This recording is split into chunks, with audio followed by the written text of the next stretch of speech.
sagaashankii bishii February afarteedii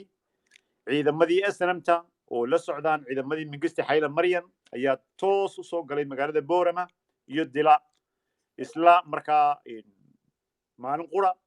oo casara galabnimo ay soo galeen habeennimadii oo dhan bay ku jireen oo dadka leynayeen xasuuqayeen ilaa iyo 16 saacadood bay ku jireen magaalada marka maanta waxay ku beegan tahay waqtigii marka wad arkaysaa dhibtu intay leeg tahay waxa weeye waagaas ciidamada SNM waxay wateen Mingisto ay ku soo hogaamiyeen dadka anina sheegay waxay ku soo yiraahdeen magaalada Boorama Oroma degan oo meel bay Oroma deganeed runtii marka magaalada waxa weeyaan markii ay soo galeen ciidamadii dowladaha watay iyo taangiyada watay ummadii oo dhan baa argagax ku dhacay oo ka cabsiyeen SNMtiina marka argagaxii dadkii ku dhacay ay ka faa'iideystay oo dadkii ku xasuuqday halka wadada aad u tiro badan oo ilaa kun ka badan baa lagu dilay magaalada Boorama dilana waxa weeyaan magaalada Dila magaalo soo kacaysay marka ahayd iyada laftigeeda aad baa loo baabiyay magaalada loo dumiyay haddana maantana waxaa nasiib darra iyadoo waqtigaasi 19 ahaa sanadkuna maanta yahay 2024 in haddana mar labaad in dadka guuda ku waashay ee Muuse Bixiye ka mid yihiin oo imikana abi ku soo hogaaminayo si ay dhulkii u qaataan oo wax lala yaabo weeyaan oo aad loola yaabo laga naxway marka runtii sida waaga dhacday xasuuqii kuwa eego kala haddana soo socda oo maanta ciidamada Itoobiya markay soo galaan dabcan kulli dad way leynayaan waa hubaalna weeyaan way leynayaan marka ummadda Soomaaliya waxa weey in ay imika arrinkan ku baraarugto oo dadka u gurmatay weey runtii oo si xoog oo baaxad wax kasto khilaafa Soomaaliyeed dhan iska dhigto wadanka la badbaadiyo weey ku soo mudane Yuusuf warbal iga raali ahaada ku yaro 12 jiro dhalay soo wacayo McDonald Bank iyo Sandaydo soo waxaan ku dalban difaacaya ab yirsugo iga raali ahaada حمد واد ما صنت تاريخ ثاني إن يقول على سيدنا الله فاهم صوص صارنا يا مات الله في وان دل فالس كوتها مركز توبك يجي مركز خصوصا نقطة وحوي هرتوي كله بعد وحنا وان كله اللوبي لكن وحنا ربعنا له غير أفضل هرتا ولالكي يجوري هاللي حمد كوري وحنا ربعنا له زي كده بيسوون قد ما تكمل ضحينين in fact يجا ما تنو عقلية أو يعني وضعك دير نمر هنا أوضلوا ملاها بودي لكن نماكي سيجا قبل وريال فريستو بل يا ما تنو عقلية مركان طبيعي كوسو نقطة وحوية هنا أوضل مدبن وشجية تنوشجي وحوية ورنمية هو وحك هلا كبحنو وحك هلا دن و irrelevant way وحوية دولكا السلام إلا ذو حرية أيان نجو عن nin walba oo qadiyada magaca iyo xisbiga doonto sheego nin walba magaca wata wartu waa teamku ka tirsan yahay mana jecli magacyada odayaasha xataa niman baan la hadlaya dhaweyto ka hadlayay maamul wada leeyahay Soomaaliland iyo madaxweyne Muuse Biixi horta luqadahan reer awdal hadaan nahay waana aad isaga ilaalina waayo wax Soomaaliland la yiraahdo ka tirsanayn iyo wax nidaama anu ma garanayo cidii ka tirsanayda sheegay anu se intaan reer awdal ka aqaano nidaamka kuma jirin horena kuma jirin haddana kuma jiro marka anaga tan oo tala waxa weeye in aan dhulka xoreyno waxaan Itoobiyaanka iyo Oromadii waxa arkaysid dad baa keenay dadkiina waxa weeye maanta dhulkayga ayaa ka taliya dadkaas aan saakicin lahayn way priority waxa kale hadhow baan isku soo noqonaynaa maanta waxa jira in niman badan oo reer awdal ay probably qaarna Sandayda ka degayaan qaarna Mandayda ka degayaan dadkaasina waxaan rabnaa iyagoo magacyo wata waxa weeye qadiyada anaga noo taala meesha waxa weeye waxa doontaan sheegtay waxa doontaan ahaada in awdal laga xoreeyo nidaamka SNMta taasan anagu nin walba oo qadiyada awdal waan soo dhaweynaa dawladda Soomaaliyeed mid baan leeyahay dawladda Soomaaliyeed waxaan leeyahay dhulka xoreyn buu u baahan yahay xoreyntu waxa weeye anaguna qaybteedaan qaadanaynaa inagana qaybtiini inaga ekayd inaguna waa inaad dardir gelisaan dhulkana in la xoreeyo nidaamka SNMta laga xoreeyo hadda waxaan maqlayay shalay tooliyo niman Djibouti naga soo wacay الريو يا أصدري جدي أصدري بلهن غير أضل عزيز كده بسيو جبوتي أضيال بلا فريستين مركو واحد كله يهين ورنيكن وحنا كذا صار إن ماشي عودة حبضي دقات كجوجية nimankii waan la hadalno waxaan ku niri war dee cira hadduu kursi ku hayso muuse iyaga u taallaa laakiin annaga reer awdal baana la yidhaahaa dhulka yaga annagoo cashuura ina siinay oo aan wasiiradii wada qaata nidhi oo aan weliba qaran soomaaliyeed aan jeclanoon inaga xishoonay maanta dhulkayga horema ka iibisay marka niyahow cirow haddaad ku haysatid muuse kursi dee innaga inii taalla annaga wax noo yaalla maaha annagu dhulkayga waa la go'aynaa waana qaadanaynaa qaranka soomaaliyaana ka tirsanna taan ku soo gabagabeynay marka waxay tahay waxaan arkayaa dad reer awdaloo xoogaa yar dhinaca dowladda aad u yar attack garaynaya dowladdu wax badan bay wadaa waxna waa public waxna waa private dowladdana attacka ha laga yani haddaan ha la dhimo waayo qorshooyin badan baa socdo oo dadku ogeyn dadna ogyihiin dadna ogeyn laakiin annagu ta noo taalo waxa weeye dowladdana inaan encourage garayno nidhaahno war waxaas anay khaldan halkaa waxaa saxa oo ay criticism noqon laakiin ay correction noqoto reer awdalna waxaan leenahay xusbigii ciddaa doontaan ahaada laakiin annaga tanawga wuxuu inaan dhulkaa horayno nin walba oo qadiyadda u taaganna wuu naga mid yahay waad mahadsantiin waa ka baxay xaamid waa kuu soo celiyay adoo mahadsan aad baad mahadsantahay mudane yuusuf iminkana waxaan soo dhaweynaynaa mudane xasan caynaashi بسم الله وسير حامد aad baan ku salaamaya iyo Yuusuf aqoonyahan Yuusuf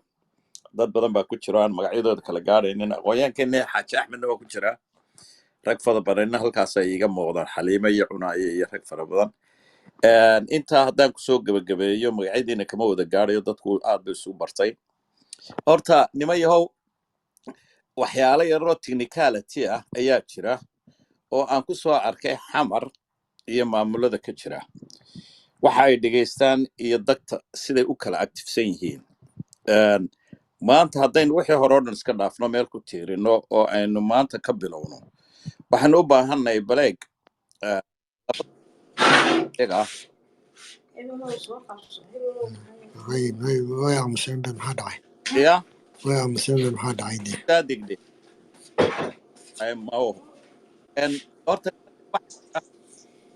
mudane maxamed iska xidh baalka iska xidh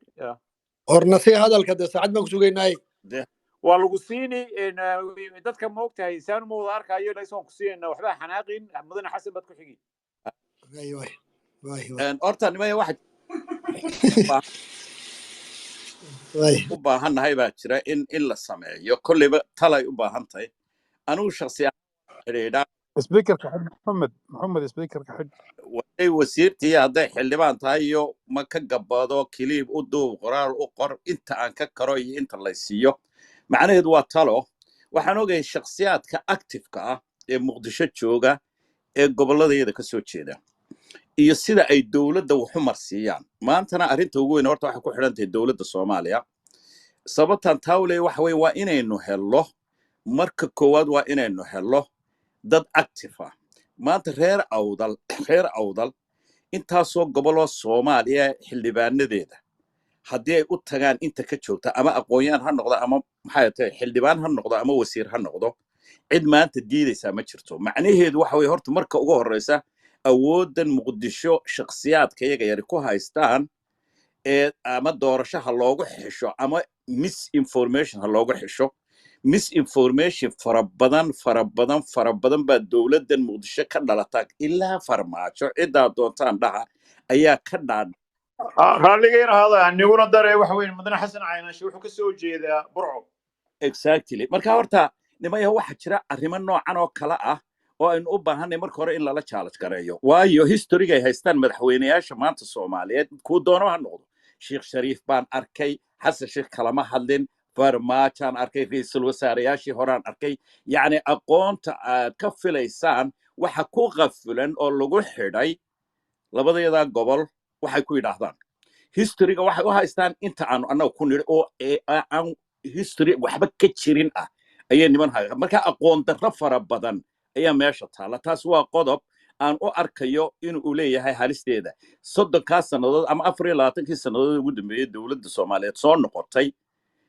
gruubka isku xidhan waxay meel walba ka dhaadhiciyeen oo ay maskaxda ugu shubeen oo fadhiisiyeen waxa laaliyo waxa ay doonayaan iyagu marka horta taasi waa challenge kale oo loo baahan yahay in ummadda Soomaaliyeed loo tago oo la isugu yeedho xildhibaanada oo laga shaqeeyo aqoon-yahanaduba oo la shiriyo oo dowladda la tuso waxa runta ah balance la tuso dowladda runta taariikhda meeshan la tuso deegaamada la tuso waxay yihiin sababtoo ah rag ra'iisul wasaareyaal iyo madaxweyneyaal ayaa igula dooday waxa weeyaan qabsigii yaraa jabhadda iyo waxan bay arkeen iyo dadkan active-ka waxay igula doodeen ma 80% inaanu deganay dalka xitaa iban aqoon uma laha dalkan mana yimaadaan weligoodna ma iman nin yimina kuma jiro oo aqoon ula deegaanka taas waa qodobka labaad maanta waxaan kaliya u baahanay in maamulka laga dhawaaqo muqdisho in dowladda lagu barashar gareeyo 90 xildhibaan maanta waa la helayaa 90 xildhibaan oo ra'iisul wasaaraha iyo madaxweynaha gacanta ka saara waa la helayaa muqdisho gudaheeda in maamulka laga dhawaaqo laguna qasbo loona tuso 23 nin xildhibaanada ah ee deegaanka ka soo jeeda inay minority yihiin waa in la tuso taas waa qodob muhiim ah waxaad jirta dowladda nala jaar ahayd oo markii hore xaggan wax la waday taa laftigeeda u baahan in laga shaqeeyo aynu isla garanayno dowlado kaloo inala jaara baa jira maanta waxaan u baahnay maamul lagu dhawaaqo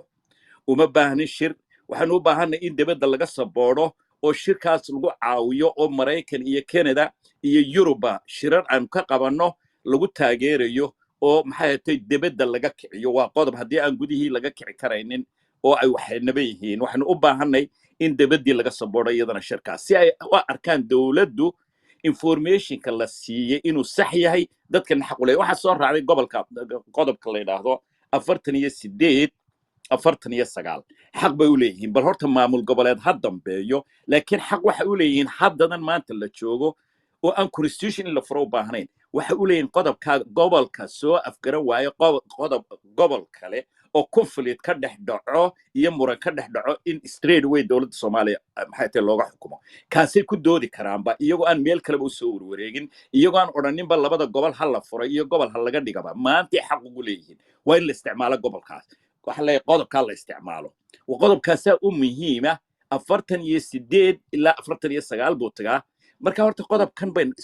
inay isticmaalaan oo u sheegaan dowladda baarlamaanka meesha ku jira iyo cid kasta helaya labada arrin baan anigu ku talin lahaa aqoon-yahanadiina reer awdal iyo cidda dooraanba ha noqdo inaad ragga meesha jooga xildhibaanada iyo wasiirada iyo aqoon-yahanada aad qodobkan u sheegtaan inaad today xaq ugu leeyihiin reer awdal in maamul loogu dhawaaqo oo aan shirkaa lagu kala kicin taasaynu ku qasbi karaa because of aqoon la'aantii ay u leeyihiin waa inaan tusno inay aqoon u yeeshaan meeshani waxay tahay qodobkanina uu xaq ay ugu leeyihiin horta marka hore dowladda Soomaaliya in hoos geeyo laga saaro ka bacdi constitutionka laga ololeyn karaa oo gobollo badani ay doonayaan in 18 gobol lagu soo noqdo oo mid waliba uu maamul goboleedkiisa sida adduunka oo dhan aynu ku naqaano region kasta uu u leeyahay statekiisa u leeyahay markaasaynu u doodi karaa laakiin maanta today waxaynu u baahanay in qodobka constitutionka ku jira inta la bedelay gobolkani uu noqdo gobol Soomaaliya ka tirsan taaseen aynu awood saaro dibad iyo gudana dibad aynu ka saboorno shirka kuna dhawaaqna meel kastay tahay qodobka ku dhawaaqno inay xaq dadkani u leeyihiin maanta oo aan berri tahayn anigu intaasan tala soo jeedin lahaa in la barashar gareeyo dowladdan haddaad hesho uma baahnid dagaal uma baahnid wax kale dalkaaga kugu filan caawa haddii lagu dhawaaqo ogow inaan muuse ciidankiisa joogin ogow in 500 oo 600 oo dibadda isugu soo baxayso oo aan la joogin ogow inuu hubkii u fasaxay yahay oo meeshay doonaan ka heli karaan ogow sidii kastaba loogu geyn karo mar haddii maamul loogu dhawaaqo macnaheedu dad badan baa leeyahay process aynu maro there's no process sharcigi waa haysataa 3 sanadood bay qaadatay process iyo sugid iyo madax salaaxid madaxa nolol salaaxiyo no more و3 sanadood rubc qarni bay kor u dhaaftay maanta inantii maalinta dhalatay waa ayeeyo inantii maalinta dhalatay 3 sano horteed inanteedii baa la guursaday baan anigu qabaa sida aawadeed waxaan ku gabagabeynayaa war hadal maanta uma baahnin 2 sanadood baa la dhageysanaya Hargeysa iyo labadayada gobol ummadda Soomaaliyeed dhageysanaysa maanta waa in la dhageysto reer awdal waa in la dhageysto iyo wixii midnimo raba talaabaduna maaha sugid waa ficil hadal maaha waa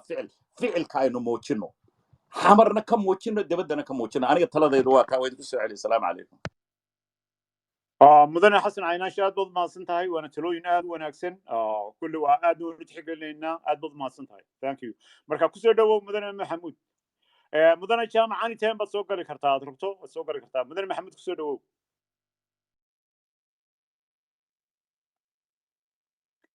ما المغلا هو كم مغلى أنا كم مغلى محمود ها مركا إن هذا محمد ها هذا محمد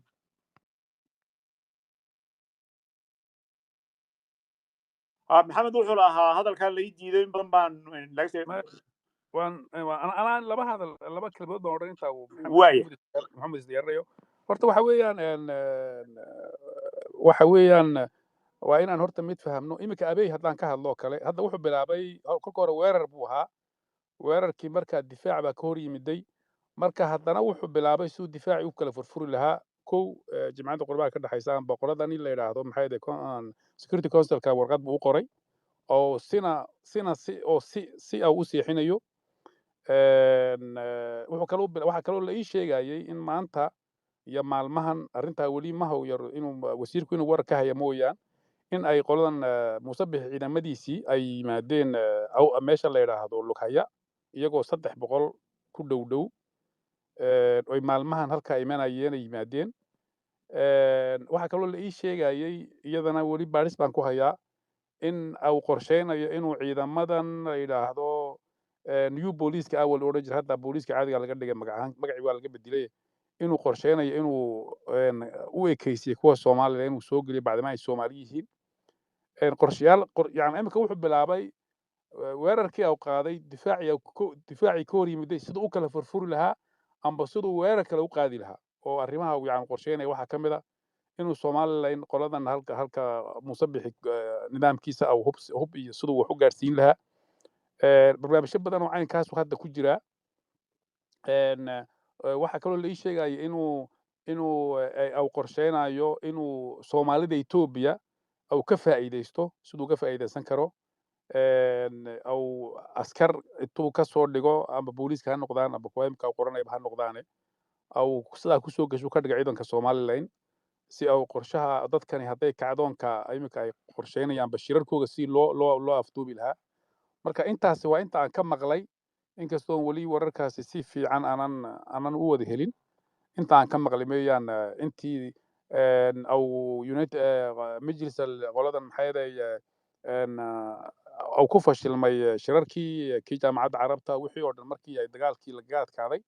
qorshihiisii labaad ee plan B-gii buu imika bilaabay oo sidaas waa xagga abey iyo leyse dowladdiisa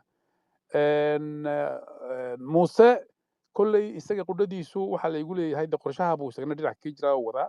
marka intaasi waa information ahaan waa wixii imika igu soo kordhay intaan maqlay ama arrintani kale labadan reer ee meesha wada degan iyaga horta waxaa laga rabaa mashkilad baa yara jirto kolley wasiirka igu oge waxaa laygu yidhi 9 iyo 9 bay ku leeyihiin dowladda federaalka labo odayaasha ah iyo min 8 baarlamaanka kolley wasiirka ay sixi doona haddaan khaldanahay iyay ku leeyihiin dowladda federaalka kolkaa waa 18 marnaa 9 waa 18 qof waxaa la ii sheegayaa kolley wasiir xaamud baa arrintaa iga halkana shaqana kolle shaqa ka hayay imikana kolley iga dhow baan u malaynayaa inay intooda badan yihiin dad fadhiidahoo oonan karti lahayn kartidoodu ay aad u liidato taana waa inaan maskaxda ku haysano oo dadkaas sidii aan u dhiirigelin lahayn aan culays badan u saari lahayn waa dadka innagana matala weeyaan oo la igu tilmaamay tiradoodu inay 19 tahay marka wasiirada laga reebo wasiiradu ma aqaano dee hadda labadaa reer waxa cidda wasiir u ah inay kolka hore wasiirka waxaan ku ogaa maaliyaddan ku wasiirka dhaqaalahan ku ogaay hadda ma aqaana cidday wasiirka ay leeyihiin iyo wasiir ku-xigeen oo malaha gaashaandhigga wuxuu ah mooyaan ma aqaano hadda waxay leeyihiin bal wasiirkan isagana taa yaa nooga macnayn doona waa inaan ogaano tiimka noo jooga muqdisho ee noo matelaya halkaa ee inay dagaalka ka galaan dowladda federaalka inuu yahay sida la ii sheegay inay kartidoodu badnayn oo ay yihiin dad uun layska keeno un meesha oo dee si uun loo soo qorqoray oonay ahayn dad innagu aan soo qorshaynay ugu yaraan 9 in ku dhow baa laygu yidhi xitaa qaarkood baa laygu yidhi guryo ay degan yihiin male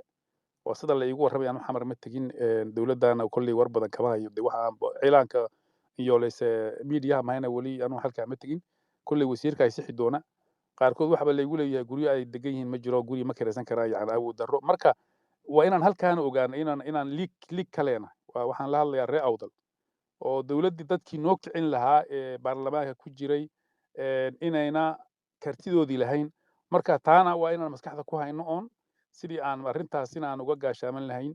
aan maxay ahayd samayno wasiir xamed baa kusoo celinaya iyo saaxiibada kale waad mahadsantihiin walaal kolka mudane jaamac waad mahadsan tahay wasiirkana waxaan ka rabaa inuu arrintaa bal halkaan ka khaldanahay inaan ku saxsanahay inuu saxaan doonaya assalaamu calaykum me waxaan ku waxa weeyaan waxa weeye dadka reer awdal baarlamanka aqalka hoose aqalka sare waxay ku leeyihiin 20 xildhibaan bay ku leeyihiin waa 17 aqalka hoose iyo 3 aqalka sare marka waa 20 bay ku leeyihiin baarlamanka reer awdal 20 ma misilaya guryahana waxa weeye horta kullee mishaar bay qaataan oo kullee qofku gurigii waa inuu iska bixin karo waayo mishaar buu qaataaba qofkii oo dawladdii waa mishaar siisa oo qofkii maaha qof dee markaa suuqii joogo lacag la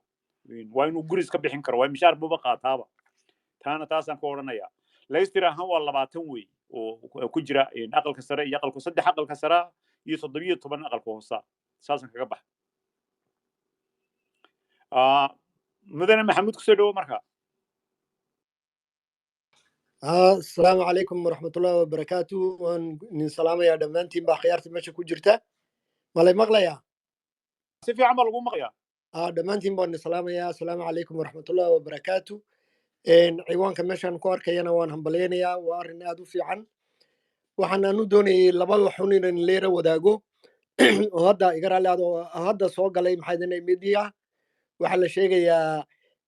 UNT inay rabto inay headquarterkii ay ka wareejiso Addis Ababa oo xaalad amni awoodeed ay rabto inay horta bal regionka kale u wareejiso taasina waa dhibaatada inay soo biirayso Addis Ababa dhexdeeda waxaan kaloon maqlayaa in la leeyahay ninkii wuxuu marinayaa baarlamaanku marinayaa heshiiskii la leeyahay arrinkaasina waa arrin aad iyo aad in loogu dhagtaaga ay tahay xaaladahaas la wadaagaya waxaan kaloon halka soo dhaweynayaa shirka odayaashu ay ku baaqeen maxaydanay ree awdal ciisiyo samaroon dhammaantoodba waxaan leeyahay shirkaasi waa in la weyneeyo aad looga qayb galo dhammaan qurbajooggu waxay tiraa Soomaalidu hadal haan lagama buuxsho waxa loo baahan yahay kolka waqtigii hadalka ficil loo bedel lahaa yay maxaydanay yay joogtaa waayo waqtiguna xoog buu socdaa arrimaha inagu socdaana xawli bay isku beddelayaan marka waxa weeyaan waxaan leeyahay fadhiga ka kaca sidan si kale uga bedela xaggan baarlamaanka Soomaalida sheegaysiin had iyo jeer marka dibaacan kana qabanaysiin waa inuu nin kamida baarlamaankaas oo updating siiya waxa dalka ka maqan iyo waxa dalka ka socda iyo halkay arrimo maraya in la socodsiiya waa ina maxaydan ku soo dartiin maxaydanay kulamada caynkan oo kala ah waayo waxa weeyaan dadku xoogaal bay doonayaan war bay doonayaan si wax loo dhaqaajiyo doonayaan waxaan kaloo halkan nigu sheegayaa bisha 10keega magaalada Ottawa aan deganahay shir baa lagu qaban doonaa lagu taageerayo maxaydanay dadaalada ay dawladdu wado iyo bulshada halkan ku nool ee gobolka Awdal iyo Soomaaliya oo dhan iskugu imanayso intaasaan ni sheegaya waan salaam assalamu alaykum warahmatullahi wabarakatuh aad baad mahadsan tahay mudane maxamuud waana sano wanaagsan arrinkana waxa weeyaan kulley haddaad waqtiga adigu qaban weydo oo adigu waqtigii maamuli weydo de waqtigu isagaa ku maamuli marka soo dhawow mudane axmed soo dhawow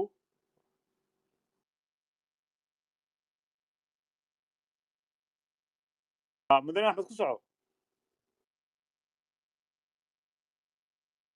malay maqlaa waan ku maqlayaa si fiican mudane axmed aadan saaxiibkay okay iga raali hada xamid waan ku salaamay dhammaantiinna jaamac iyo yusuf adeer axmed gabdhaha faadima waan wala salaamay dhammaantiin iyo inta hoosta joogtay dhegeysanaysa waxaan doonaya inaan baro inankayga horreeyay maxamuud waa inaan ka soo jeedo Djibouti oo ah asaasayaasha xisbiga mucaaridka ka mid ahay MRD qadiyadahana madaragtay Djibouti iyo ilaa Soomaaliya aad ula socda marka uu ku cusub yahayna Twitter-ka raali ahaada madawada codku uu soo bixi waayay waxaan doonayaa inaan tarta taageerahan u muujiyo shirka quruxda badan ee madaragtay dadka dega gobolka Awdal hay goori isku taageen ay gacmaha isqabsadeen hadiyo goraale wixii isku soo dhaweynay ummadda aad baan anu soo dhaweeyay aadna waan uga shaqeeyaa dhinaca caddeeyda ilaan isku soo dhaweeyay ay tashadaan oo iyagu wixii dantooda ah hay gartaan oo wixii la kala dhex dhigayana madaragtay hay ka beedhaan aad baan soo dhaweynayaa gacmo madaragtay wadajir ayay madaragtay wax ku gooyaan maanta waxaad arkaysiin inuu muuse kusoo daabulay goboladaasi ciidamadiisii intii kasoo hadhay gooja cadde inama reeroo madaragtay dabar kule madaragtay afka ilaa halkaa joogaan haybadii hay leeyihiin waxaan usii xalaaleynaa ciidanka amxaarada maxaa xabashida iman doonta taasi waxaa halkaa keentay sidaa loola dhaqmo inama yaray hortooda lagu soo daadiyo askara waa kala qaybsanaantii iyaga laga kala dhex shaqaysanayay ayaa keentay waa ilaahay mahadi hadday maanta garteen oy madarag dantooda dhinacay ku jirto hay isku raaceen dantooda maaha way ku khasban yihiin oo jiritaankooga ayaa ku jira maanta inay wax wala fahmaan oo aragti quraatana ka yeeshaan xaaladaha socda maanta Soomaaliya oo dhan bay soo jeeda gobolka Awdal oo waliba kaba horeysaba qaabkood dadka reer Awdal ee gobolka ka soo jeeda marka Soomaali opportunity ga heshay waa dadkii u wala kacsan contextkii internationalkii oo indho gooniya ku eegaya arrinkani marka dawladda Soomaaliya inay didiile gelinaysaa ilay heeday dadkii umbiyesan markay aragto iyaduna inteedii waajibaadkii lagu lahaa ilay buuxiso sidoo hortay sheegayay aqoonyahan Xasan waxa jira dastuurka xeerar u banaanaya ilay madaragtay si degdega loo aqoonsado anigu waxaan leeyahay ku daraa gobolkani hadduu madaragtay 30 sano xaalado gooniya ku noolaa ay wadankan ay soo gashay dawlad shisheeye oo migistu watay oo la kala gooyay oo 30 sanadoodna xanibnaayeen oo gacanna looga soo fudi dawladda Soomaaliya iyadu way iska daalineed laakiin bariyahan ilaahay mahadi way soo noolaanaysaa ila gooni treatment gooniya la siiyo gobolka Awdal iyo SSC dhibaatada inta laga soo gaadhay exceptional lagu siiyo aqoonsigooga u baahan yihiin iyadoo loo marin conditionada ku qoran constitutionkii laba gobol iyo bad taas ma qabanayso oo waayo shuruudo iyo context iyo taariikh exceptional ayaa ku dhacday iyo dhibaato exceptional marka exceptionaladaas ayaaba iyaga madar u yaalo ilay wax bariyo tamaam ma hay dusha u yaalaan waxa laga rabaa midnimadiina maanta ay haleeleen marka nimankiina madaragtay Maxamed iyo nimanka kale madaragtay arimaha Awdal ka shaqeeya waxaan leeyahay dadaalka halka joogtin maahay ka sii badiya gudaha lafteeda dad baa diyaara oo waliba ku jira xildhibaanada maantida ku jira madarka baarlamaanka ilay diyaaray ku soo biiraan arrinkan qadyadan sugayuun madaragtay waayo dadka halka waxa ognahay ila laga xoog badan yahay cunaha lagaga taagan yahay laakiin hadday arkaan sanqasho iska dayo sanqashada ugu yar ee Muqdisho ka timaada ilay gooliyu soo wala taagiyeen ilay gacman maran hay kaga saari karaan dadkan marka kalsooni iyo taageero ayaa laga rabaa maanta dawladda Soomaaliya iyada wadanka midnimadiisii soo celin karta iyada 30 sanadood taariikhdii madoobeed la soo mariyay ka meeli karta dadkan xaq baad u leedihiin maxamudow ku dheeraan maayo wax kale oo madaragteen ilaa ma jirto isla shaqaysta iyo madaragtay tashida aad ku wala haysaan inkiyo dadka kale reeraha kale wala degantiin cidda doontaba ahaatee waa inaad gacmaha isqabsataan si had cadowgiina quraata leedihiin had dhulkiina aad uga kicisaan ku dheeraan maayo intaasaan kusoo gabagabeynaya waan kusoo ceshay Xaamud amaatinti mudane Axmed aad baad maasan tahay aad iyo aad baad maasan tahay kullay arrinkan wuxuu khuseeyaa dadka reer Awdal dadka reer Jabuuti dadka city ku nool dadka faafan ku nool inta aan soo sheego dhan iyo Soomaali oo dhanba ayuu khuseeyaa arrinkani oo gidina xilbaa wada saaran gidigana xilbaa wada saaran takale waxa weeye macaarid hadduu yahay qofku Jabuuti joogo macaarid yahay iyo hadduu dawladda yahayba iyaduna waxa weeye maanta in wax walba la iska iloobo oo runtii la galo sidii dalkan loo difaaci lahaa dadka reer Awdal ee gobolkii la qaadanayo loo wada difaaci lahaa oo wax kasto macaaridnimo iyo wax walba meel la iska dhigo si ummadani ay u midowdo oo moogtay dhan looga soo wada jeesto cadawga inagu soo wada duulay sida weeye iyadna moogtay qof walba wax kale aaminsana ama magac la baxay oo tixta reer Awdala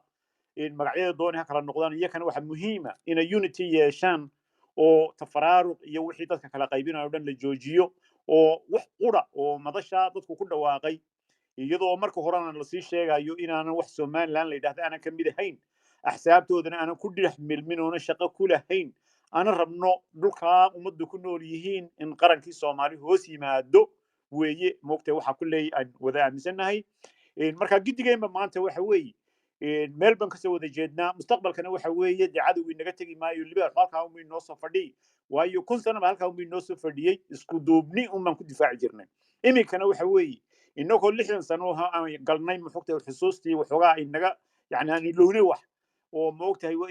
kunkii sano tegay aan ilownay iyo 40kii sano waxyaalo badan oo duruufo dhacay ay dadka Soomaaliyeed oo dhan wada saameeyeen laakiin haddana maanta Soomaali way wada baraarugeen waxayna ku baraarugeen in cadowgii awalba dhulkooda qaatay oo halkii soo taagan yahay siina taagnaan doono kunka sano soo socday marka imikana waxaan soo dhaweynayaa mudane xasan dabeetana mudane alen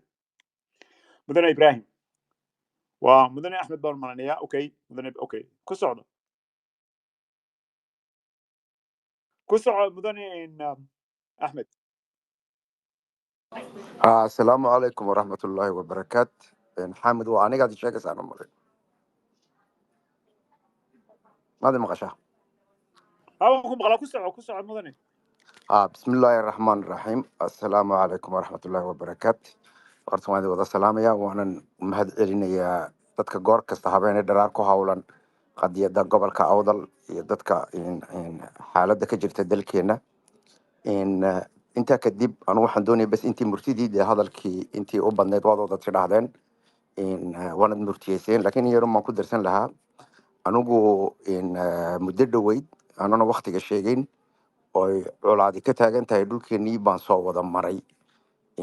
waxaan ku soo maray ilaa sayla ilaa looyacadda ilaa lagu haya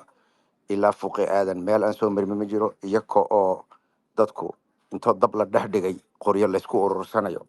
waxa cajiiba waxa weeyaan laba reereedoo isku jira sayla dusheeda in ka yar 10 kilomitir oo reerkani xaggan degan inantiisu ay reerkaa kale ubadkiisii hayso ayaa intoo meelo kale warar laga soo diray qoryo isku urursanay nasiib wanaag ilaahay balaayo halkaa ka socota wuu naga horjeediyey sidee murtida meesha waxa iga muuqatay waxa weeyaan horta anu dadka awdal mas'uuliyiinta amba dadka maanta qadiyadeeda u doonay anu waxaan kula talin lahaa dhibaatada weyn ee ina haysata innaka waxa weeyaan haddii reer quraxaatay u wada sheegto meesha khasaarun bay inooga soo socdaa anu waxaan odhan lahaa shirkan maanta la sheegay ee labada reerood ee awdal degan horta wayna laga dhaadhiciyaa inay iyaku awdal leeyihiin say u dhan tahay oo ina cid kale ka xigin ta kale waxa weeyaan maanta kolba in dab la dhex dhigo oo iyaka intoo la isku jeediyo 19 8 maantana halkii oo kale laga bilaabo markay arrintu soo dhawaataba wayna ka waantoobaan taasi waa laba ta kalen ku dari waxa weeyaan qofkii maray baa garanaya maanta awdal waxay tahay siday ahayd 1000 sannadood ka hor waxa weeyaan waddanka ma dhisna baabuurka xitaa baabuurka ugu adag aad ku martid haddaad tidhaahdid nacam ilaahay ku badbaadiye maahine 20 kilomitir inta u dhaxaysa dadka dhulka garanayaan inta u dhaxaysa weeraar iyo fadhixun waxaad u soconaysaa 8 saacadood 20 kilomitirna way ka yartay inta isku jiraan looyacaddo ilaa sayla waa 15 kilomitir wax ka yar marka dadkani meesha degan maanta waxay u baahan yihiin siyaasad ahaan waan garanayaa iyo qadiyadeena dul taala laakiin in dhaqaalahana fikirka lagu darsado oo la yidhaahdo seen dalkan u dhisan karnaa ta kale awdal maaha gasiirad maaha dhaqaal ahaan iyo dad ahaan iyo eel ahaan waxay ku xidhan tahay 2 gobolo Djibouti iyo Shinila dhanka kale Ethiopia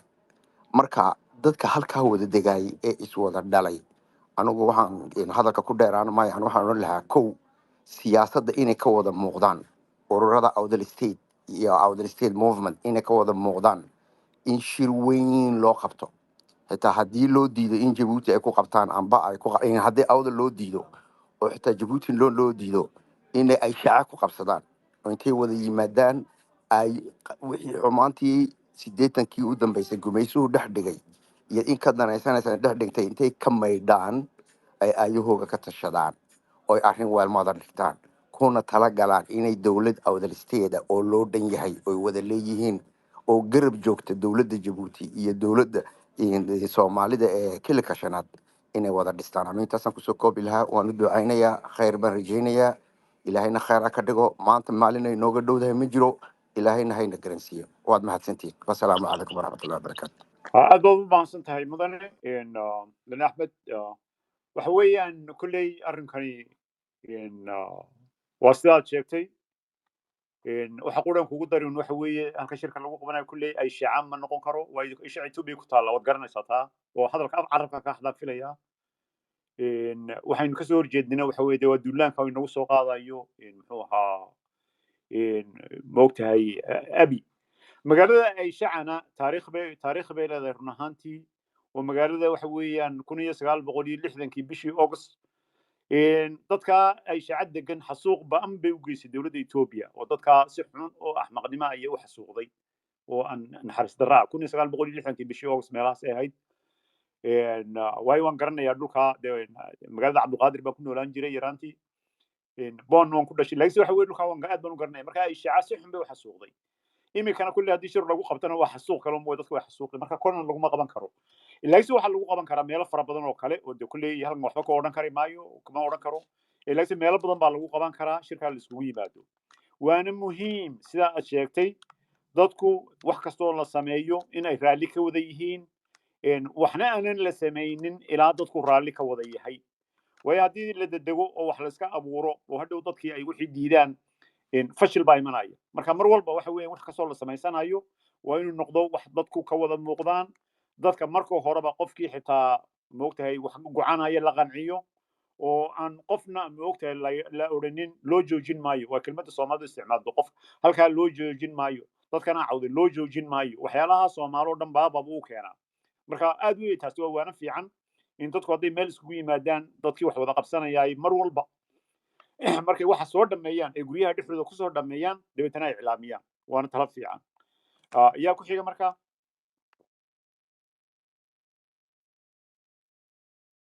ku soco mudane xasan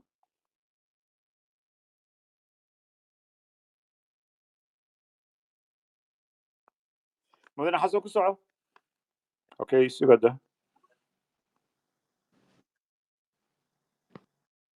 halkan sugada ku soco okay axmed ku soco mudane axmed fuad miya xamud ana rabin yaran ku daro intuu soo doonanayo waxaan doonayaa waxaad tidhi ila la wala ogolaado oo lagu heshiiyo oo tallaabo isku mid ah la wala qaado sidaas miyayna ka dhignayn ila nidaamka madaxweyne organizationka madaxweynuhu qaato ila laga guuro loo guuro tu kale collegial oo talada ay ka go'do gudiyo nidaamka gudiyada oo dadkeena Soomaalidu han aqoon aan ku shaqeyn sidee looga dhaadhicin karaa ma aragtay dadka aankaas ila gudiyo lagu shaqeyn karo collegial lagu shaqeyn karo intii madaxweyne ma aragtan qof la dooran lahaa horta mudane axmed dood maansantahay waxa ugu muhiimsan waxa weeye marka dad xoroobayo ama aad xoreynayso example fiican waxa uu mudane hornaalkan uu ka dhawaajiyay waxa example waa SSC Khaatumo iyo waa example fiican noo oo masal fiican noo way waxa weeyaan runtii awal December 2022 aad buu kala qaybsanaayeen tafaraaruq badan baa ku dhex jiray dad badan oo madax ka soo noqday baa markii dambe meelo kala tagay markii dambe maxay kaga gudbeen oo moogtahay runtii xorriyadoodana keentay oo u horseeday waxay sameysteen 33 isin oo talada gooya waxay sameysteen dad ciidamadii hogaamiya laakiin 33 ka isin oo reerihii oo dhan ka koobnaa ayaa talada hayay oo markaa ay ku jiraan dadkii dhulka deganaa oo dhan wada deganaa ay ku jiraan oo markaa ay ku jiraan dhulbahanta ku jiro oo ku jiro moogtahay fiqishin ku jiro oo ku jiro moogtahay beelahan Soomaalidu ay beesha shanaad ay ku jiraan dadkii 33 ka isin ayaa taladii oo dhan gacanta ku dhigay oo markaa dadkii hagay markii dambana iyagu sidii iyagu halgankii ku jira ayay hoostana ka wadeen in 45 xildhibaanaya ay moogtahay ay soo xushaan hadhow markay guuleysteen 45kii waa meeshii ka soo baxay oo xukunkii dadweynaha saasaad madaxweynaha lagu doortay marka runta waa misal aad u fiican buu ahaa waayo dadku hadii goor wax ku ordaan madax bay ku ordaan madaxduna hadii goor waxay keentaa un kharaabnimo iyo muxuu ahaa qofkii wuxuu doon hadhow ku sameeyay tafaraaruq iyo meel laga soo galo sidii dadkii horeba ka dhawaajiyeen marka had iyo goor ale waxyaalaha collegialka moogtahay guddiyo dadku ka wada muuqdaan laysa wada tashanaya halgankii ka wada qayb galayeen qof waliba isxilqaamayo meel uu wada socdo isku hadafa saasay ummadu ku xoroobaan hadhow markay xoroobaanna way iyaguna si fiican oo sharaf leh ayay wax u dooran karaan oo moogtahay nidaam laho wanaagsan marka laysa haddii hadda kaartka baalkii uu jiidayay farasku aad hor dhigto dee waxba socon maayaan marka waa talo fiican weeye waxa ku xiga sugada mudane xasan ku soco mudane xasan may maqashaa mudane jaamacadaan ku soo celiyey haddii aad talo moogtay marwe xaliimna in dheer bay nala joogtay iyo mudane cunaye in badan baan u diray kama soo jawaabayaan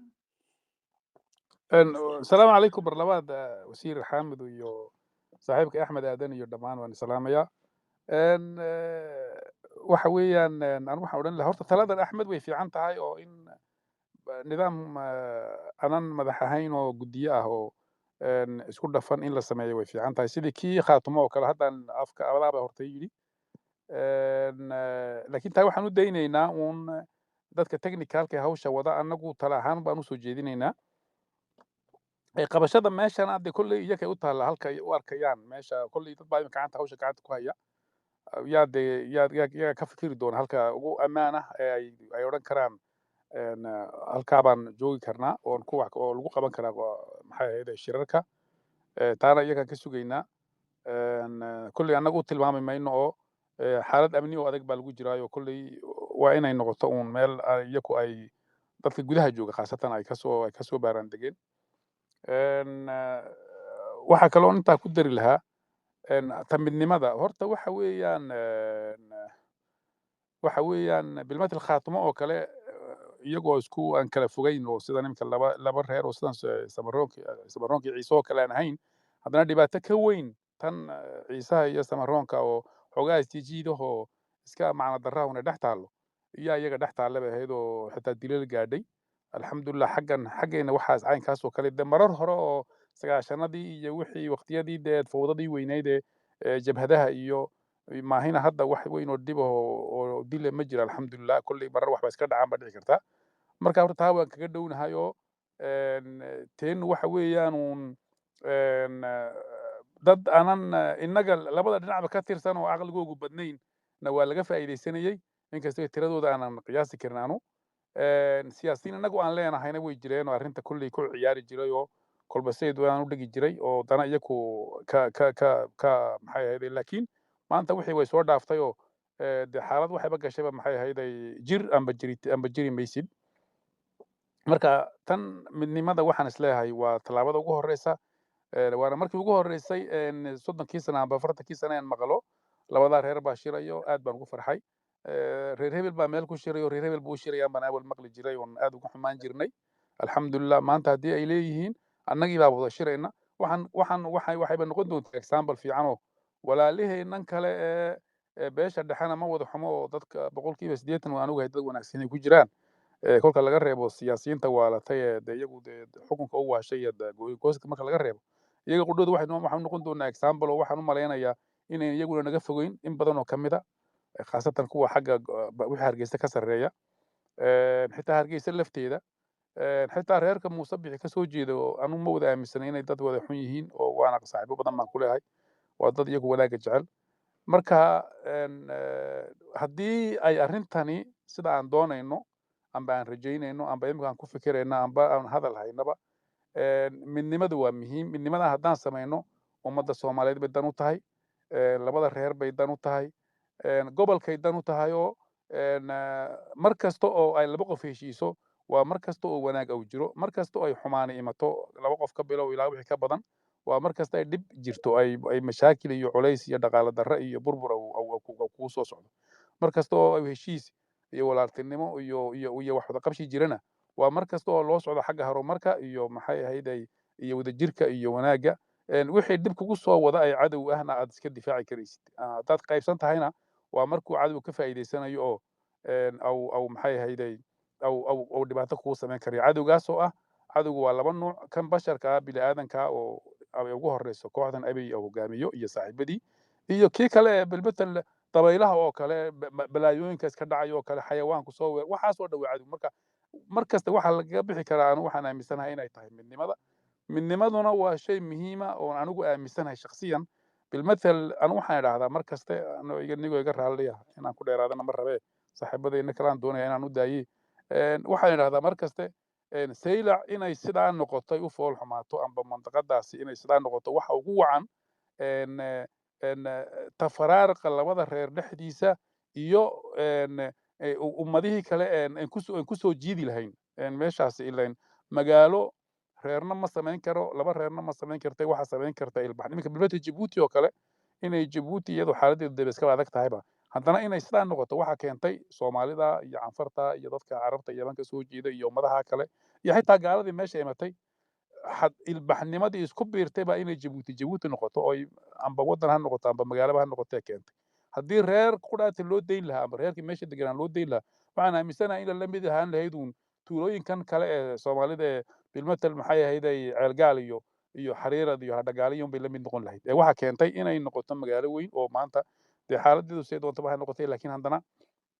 ay ka jirto noloshu intay doontaba gaadhsanaatee waxa keentaan isleeyahay ummadaha kala jaadka yimiday ummadaha kala jaadkana waxa u sal u ah in horta dadka deegaanka degan ay heshiiyaan